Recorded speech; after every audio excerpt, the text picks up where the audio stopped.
Satu orang tersangka J warga desa Tepin Resep berhasil dibekuk kepolisian Polres Aceh Utara saat melakukan penggerebekan ladang ganja seluas 2 hektar di perbukitan Kecamatan Sawang, Aceh Utara.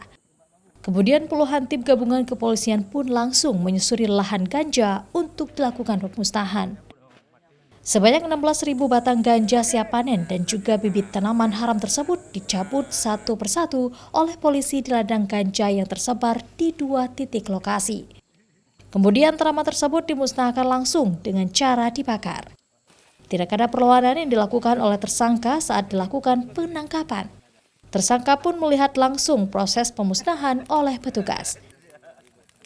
Tadi malam berhasil kita amankan satu orang tersangka di lokasi ladang ganja di sini tempatnya.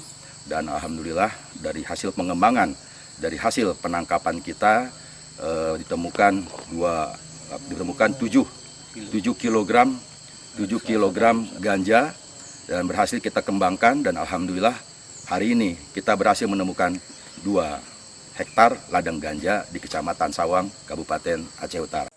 Penggerebekan ini merupakan hasil pengembangan kasus penangkapan 7 km paket ganja yang diedar di wilayah Aceh Utara. Petugas juga berhasil mengamankan 3 tersangka lainnya yang merupakan kurir. Zikri Maulana, Kompas TV, Aceh Utara.